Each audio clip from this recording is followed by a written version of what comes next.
Hi everyone, Janie here. And Jason and Monty. And Monty, welcome back to our garden. We're obviously not in our garden today because it is like super windy. It is incredibly windy, and it's been windy for a couple days now, and we're just kind of over it. It's just hard to get anything done outside. Yeah, it is. Like you take out all of your supplies and you put them out, and then they end up across the yard. So we're just kind of hanging out inside today. If you hear the laundry going in the background, we're really sorry.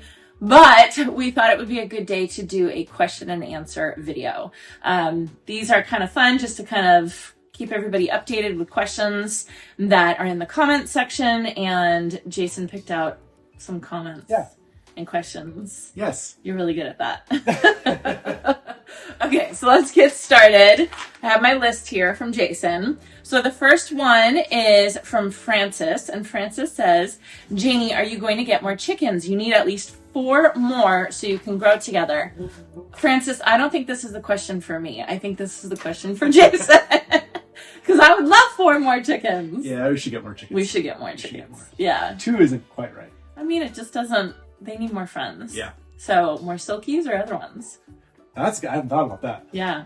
I was thinking because the silkies lay these white eggs, like small white eggs, but wouldn't it be fun to have like blue eggs and brown eggs and all that kind of stuff? Yeah. Wouldn't that be fun? And our run is big enough for more chickens too. So how many could we fit? I don't even know. I think a lot. Is that right? I don't want a lot of chickens, but I don't even know how much space a chicken needs. I was looking up the numbers for it, and it's a lot. They need a lot less space than I would assume that they. Like, I assumed I needed a ton of space for 3 chickens, and basically those 3 chickens had a chicken palace, right? So we definitely have enough room for a couple more chickens. So thank you for bringing that up, Francis. I really appreciate it. Next question is from Garden Grown, and here she asks, who is Courtney that Janie mentions at the end of this video with her shop? So this was the maintenance day video that I did, and at the end I gave you all kind of like a little preview or a little look at our holiday shop that is live now. I'll put a link in the description down below. Do you want to say who Courtney is? Courtney is a godsend. How do you describe Courtney? Courtney helps us with all kinds of stuff with the channel and like some marketing stuff, and she's really good at like kind of designing and curating kind of the stuff that we sell in the shop. Yeah. Right? Yeah. What else does she do? She's a Jill of all trades, basically. Yeah. So Courtney is the mom of our older daughter, Sadie's, one of her good friends, and Courtney and I are in the same book group together. And so, you know, book group is really just drinking wine with friends, right? So one day... You told me you actually read.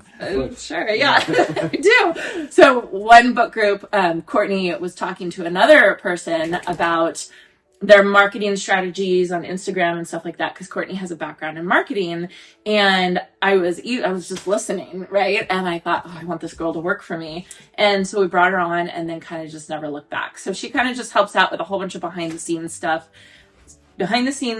and she's just really great to have around. So Courtney kind of just helps us out and keeps things running while Jason and I are busy doing. Yeah, she does a lot of different stuff. She does a lot of stuff. So she's been in some videos here and there, and I want to feature her more, but she's busy doing her job.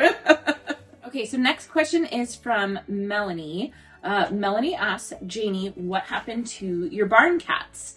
And I answered this in another video. Right? Yeah, you did. Yeah. But I'll say it again, just for those of you who didn't see that video. The barn cats are gone. Yeah. Sadly. We get this question a lot, so I yeah, thought we should just kind of review, because it's kind of a bummer. Say it a couple times, yeah.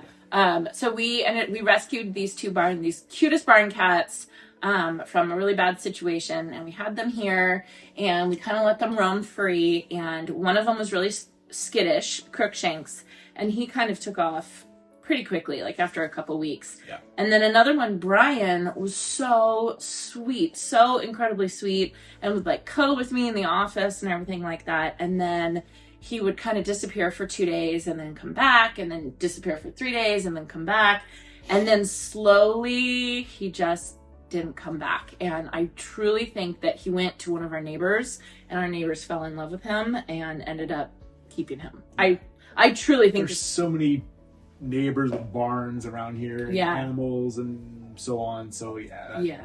And I thought the cats would get along better with the dog, with Monty, and they just hated Monty. They don't like Monty at all. They hated Monty. So I have a feeling they just didn't like living here. So unfortunately, they're gone, sadly. And it was, But either way, they're better off than they were. Yeah.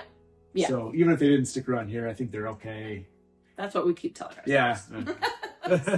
Yeah. So, barn cats are gone, sadly. I'm really sad about it, but, what are you going to do, right? Yeah. You can't, I'm not going to keep them inside or, restrict their movement or anything. That wasn't going to work either. Yeah, so they decided they didn't want to live here. Next question is from Kay Garden Nerd.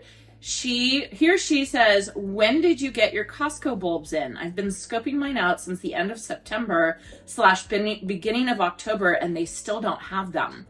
So I don't know when, so what here she's talking about is I buy a lot of my bulbs from Costco, a ton of my bulbs. I love buying bulbs. I love buying bulbs from Costco. It's like your favorite day. It really is. And so I've trained everybody that I know to let me know when the bulbs are in, and I'll get messages from my friends or messages on Instagram for people who live around me to say the bulbs are in, and then literally I will drop everything and go and get the bulbs because they sell out so quickly.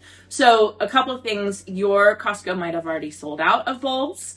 I think it's kind of late. I don't know where you live, but it's late now. End of September, October, it's kind of late for looking for bulbs. So I think you missed your opportunity this year. So I would look more in... It was like summer, wasn't it? It's like August, I think. Yeah. And it kind of changes every year. I never really know exactly what week they're going to show up, but it's really end of summer when they start coming. So we've had them for a while in the fridge. Yeah. We didn't just get them. No, we didn't just get them. We got them a long time ago. So I think it's probably too late depending on where you live. And then just keep your eye out. Ask your friends to tell you when you see the bulbs. Maybe even ask your local Costco because they come in at different times depending on what zone you're in and where you live. So just look a little bit sooner, and you're past the point right now. Now I would be waiting for spring planted, summer blooming bulbs, and they'll probably be coming out in like February or something like that. Hello. Say hi. Hi. What are you doing? Calling my friend. You're calling your friend? Yes. Why? Because it's twin day. So they have a twin day at school tomorrow? Yes. And you're coordinating what you're going to wear with your friend? Yeah. Very fun. Okay, have fun with that. Filming inside is a whole different beast, right? Okay, next question is from Deborah. Deborah says, hi, Janey, just wondering, are you making fewer videos? I can't seem to figure out your posting schedule. Daffodils will be gorgeous. Deborah, I check the community tab because we always post on the community tab when we're not going to be posting. And Jason and I took a couple days off. We had a staycation. We had kind of a relaxing couple days. We needed some days off, basically. We needed to relax a little bit. Yep. So, but we always post it on the community tab. And when I don't post, I know I get a lot of people like, are you okay? Is everything okay? Yeah. But just check the community tab in YouTube, and we will always notify you guys on the community tab. We've done that every single time, I think, right? Yeah. Like, I don't think we've really if we miss one, I think you or I post something on the community tab. Why we missed it, sick or busy or technology issues or just need a day off. So we just needed a day off. So posting is still Monday through Friday. So yeah, I really apologize, but I mean, like everybody, we just need we can't work every day, basically. Yep. We try, but we can't work every day. So yeah, so just check the community tab. Next question is from Leslie. Leslie says, the video that I did was when I planted my fancy Ranunculus from Fleur Farm. Super excited about those. I really, really hope that they bloom well. Those are pretty. They look super pretty. So hopefully, I'm crossing my fingers. And in regards to that video, Leslie says, hi, are you concerned with our very usually wet winters? Last year, I put up a plastic canopy, because I was so worried about rot. I'm in Stockton. So Stockton is pretty close to us. We have very similar weather as Stockton. Leslie, I'm not worried. I've planted Ranunculus every single year. I've never covered them. I don't think I would plant them in an area of my garden that was like soggy, because then I would worry about rot, but I'm not worried at all, especially because these are planted in raised beds, and Those beds drain great. they drain perfectly. Yeah. So I don't know. I mean, I personally am not worried about them. I've never had my ranunculus rot, but let me know in the comment section if you've had the same issue that Leslie's worried about, and that if you should cover them with plastic, but it's never been an issue. So Good. Yeah, but it's a good thing to point out. Okay, and on the same topic, same video, Diana says, I'm so excited to see the bloom show in the spring. I'll be planting mine soon in pots in the garden. Will you run your drip irrigation through the winter? And Diana, yes, we do run our drip irrigation. We have to. We basically have to. There are people who live around here that recommend that you can turn it off during the really wet season. But what we do is we use a program called Ratio, and the Ratio system allows you to either set it up for skipping if we have a lot of rain, or you can kind of skip it manually yourself. So it makes it super easy for us, because this is our rainy season, but our rainy season is like nothing compared to other states. Places. Yeah. So we always just across the board leave our drip irrigation on all winter long. If we're getting like a week of rain, we will turn it off for like 2 or 3 weeks. Well, the Ratio will skip it. If like it's set, I have it set on the rain skip. Yeah. So if it rains even for one day, it knows it's connected to the internet, it knows it rains, and it just doesn't water that day. Yeah. So, if we get several days in a row of rain, it just won't turn on, which is fine. So we're not wasting water, we're not overwatering. Yeah. It's good. But I have disabled the rain skip before. Have you? Yeah. Oh, okay. There have been times when Ratio has told me like, oh, we're going to skip it because there's too much rain. But in actuality, we only got maybe like an inch of rain or something. Oh, sure. Not an Yeah. inch. That's not, like We've got a fraction of rain. And so I'll skip the rain skip and actually let it. Yeah, that makes sense. Yeah. So to answer your question, Diana, we run our drip irrigation all winter long. Like we have it on all winter long, but we do skip it as we get like rainstorms and stuff like that. It is chaos filming in here. I don't know how much the camera's picking up, but it's pretty chaotic in here. So next question is from Todd, and I know why you picked this. So Todd says, Janey, with the upcoming holiday season, can you do a video on your favorite garden supplies or must-haves?